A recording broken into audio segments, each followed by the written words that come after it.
भीष्म पितामह कहते हैं, हे नाथ, मैं जाते जाते एक अपना अधूरा कार्य मेरा रह गया है, उसको पूरा करना चाहता हूं। सब लोग इधर देखो, ध्यान से सुनो। भगवान कहते हैं, क्या है तुम्हारा अधूरा कार्य? तो भीष्म पितामह कहते हैं, एक मेरी कुंवारी बेटी है, उसका मुझे ब्याह करना है।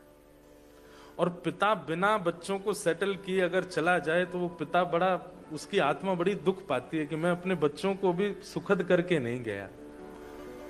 हे नाथ, मैं प्राण त्यागने से पूर्व अपना एक अधूरा काम कर जाऊं, बस अपनी बेटी का एक अच्छे वर के साथ ब्याह कर दूं। आप लोगों को आश्चर्यजनक नहीं लगी ये बात? भीष्म पितामह ब्रह्मचारी है, उनकी पुत्री है ही नहीं, लेकिन वो पुत्री संबोधन कर रहे हैं। ठाकुर जी पहले स्तब्ध होकर, वे भीष्म पितामह,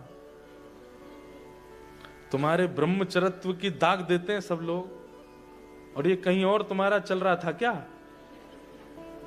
ये घर वाली बाहर वाली वाला चक्कर था क्या, कि घर में तो तुम ब्रह्मचारी बने घूम रहे थे और बाहर कहीं तुमने ब्याह कर लिया, वहां तुम्हारे संतान आदि हो गई और तुम हमको बोल के जा रहे हो उसका ब्याह कर दो? भीष्म पितामह मुस्कुराने लगे, बोले, कितने कितने सीधे हैं ना आप, कुछ पता ही नहीं है जैसे आपको। बोले, फिर भी इसको थोड़ा डिस्क्राइब करो, क्या बात है? तो भीष्म पितामह कहते हैं, हे नाथ, आपने जीवात्मा को एक बेटी सबको दी है बिना ब्याह के, और उस बेटी का नाम है मति।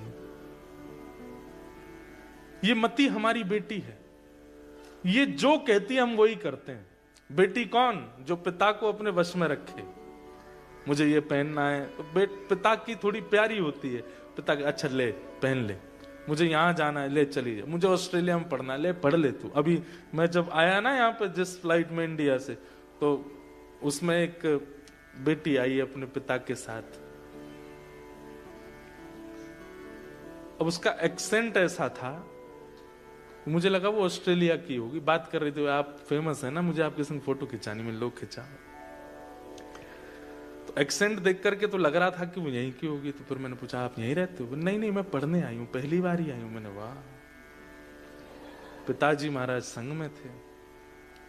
तो फिर मेरे मन में ऐसे भाव आया कि पिता क्या नहीं करता अपने बच्चों के लिए, सब करता है, उसकी इच्छा होती है, और बेटी के लिए तो विशेष रूप से। और जहां कहीं ये पुत्रियों के प्रति जो दुर्भावना पिताओं में आ जाती है, वो पिता है ही नहीं।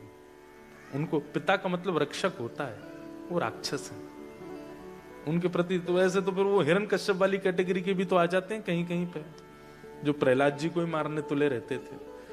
तो सुनिएगा, तो भीष्म पितामह बोले कि मेरी, आपने हर इंसान को एक बिना ब्याह की बेटी दी है, उसका नाम है मति। जैसे बेटी अपनी इच्छा पूरी पिता से कराती है, ऐसे ही ये मति भी हमको अपने वश में रखती है। चलो आज गोल्ड कोस्ट में कथा हो रही है, सुनने चलें? तो मति क्या कहती है? वर्किंग डे है, दिन भर काम करके आए, क्या करना चाहिए? चाय पियो, बढ़िया पड़े रहो बिस्तर में, क्या करना है, क्यों जाना है? मति की इच्छा होती है तो ही हम क्रिया करते हैं। अगर मति नहीं होती तो उस क्रिया में जाकर के भी हम लोग ऐसे बैठे रहेंगे जैसे कितना प्रेशर है, हम तो भोजन करने आए थे, जल्दी कथा पूरी हो, प्रसाद लें, निकलते बने यहां से। तो मति ये सबको अपने वश में रखती है। इसकी इच्छा हो तो हम जाते हैं, इसकी इच्छा हो तो हम खाते हैं, इसकी इच्छा हो तो हम पहनते हैं, इसकी इच्छा हो तो हम सब क्रिया करते हैं। नाथ, ये जब तक कुंवारी रहती है ना, ये तब तक पिता को नचाती रहती है, लेकिन जैसे ही इसका ब्याह होता है, इसके जीवन में जब पति आ जाते हैं बेटी के जीवन में, तो फिर ये पिता को परेशान नहीं करती, फिर ये पति के अधीन हो जाती है। फिर ये पति जो चाहता है वैसा करती है।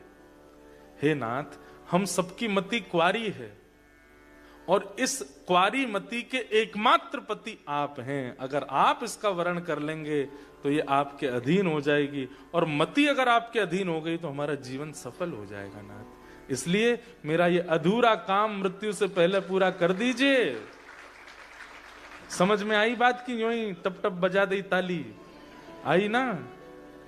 भीष्म पितामह कह रहे हैं मृत्यु से पहले नाथ मेरी इस मति को आप स्वीकार कर लीजिए, इससे ब्याह कर लीजिए, आप इसको अपने अधीन कर लीजिए। भगवान बोले हमसे ही क्यों ब्याह कराना है, बहुत अच्छे अच्छे वर हैं दुनिया में, किसी और से ब्याह करा दो। तो भीष्म पितामह कहते हैं आपसे बढ़िया कौन मिलेगा, त्रिभुवन कमनम तमाल वर्णम रविकर गौरवराम्बरम दधाने। भीष्म पितामह कह रहे हैं आपसे प्यारा कौन है ठाकुर जी इस संसार में जिसको मैं अपनी पत्नी बेटी दूं, मेरी बेटी तो आपसे ही ब्याह करेगी। ठाकुर जी बोले केवल सुंदरता नहीं देखनी चाहिए, होने वाले दामाद में केवल सुंदरता है और कर दिया ब्याह, पता चली बुद्धि गुड़गोबर है पूरी, समझदारी भी होनी चाहिए, बहुत सारे गुण देखने चाहिए दामाद में, तब जाके बेटी का ब्याह करना चाहिए।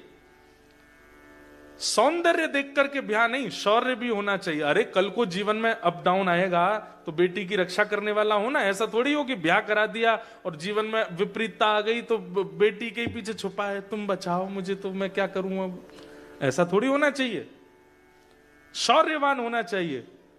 भीष्म पितामह बोले एक आईना रख लीजिए अपने आगे, क्योंकि जो जो आप गुण बोलते जाओगे मैं सब आप में दिखा दूंगा।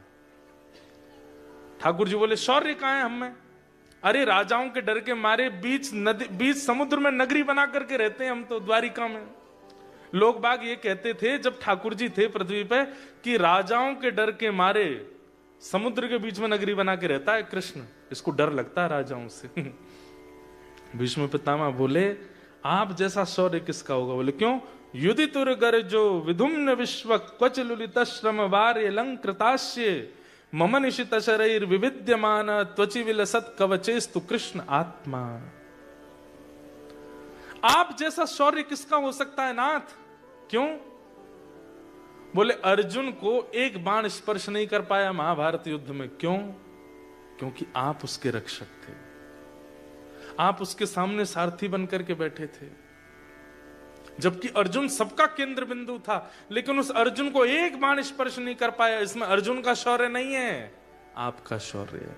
मैं देखता था जैसे ही बाण चलाया जाता था इतनी द्रुत गति से आपकी नजरें घूमती थी, कहां से बाण अर्जुन के पास आ रहा है, आप तुरंत रथ को इतने इस तरीके से घुमाते थे कि वो बाण इधर उधर से निकल जाता था, एक बाण भी अर्जुन को छू नहीं पाता था।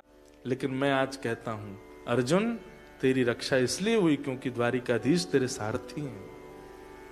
भीष्म पितामह एक ऐसा बाण छोड़ते थे कि जिसका अभिमंत्र, जिसका नाम बोल के छोड़ा, वो चाहे गुफा में चला जाए बाण वहां जाके मार देगा। कौन को फोन है भैया, ये तुम्हारो है, कौन को है, कोई रीना जी को फोन आ रहा, लो बात कर ले जाओ ले जाओ। आपका ही है क्या फोन है? अने ब्याह हो गया है महाराज, चिंता भी उठा लियो मैंने। जय हो, बोलो वृंदावन बिहारी लाल। वो तो हम कभी कभी सीधे साधे बन के गंभीरता में कथा करते नहीं, तो हमको तो ऊधम ही आते हैं करने। हमको तो लाल जी के संग रहते तो ऊधमों की मन करते रहते, पर ऑस्ट्रेलिया विदेश है इसलिए हम यहाँ ज्यादा कुछ करते नहीं है।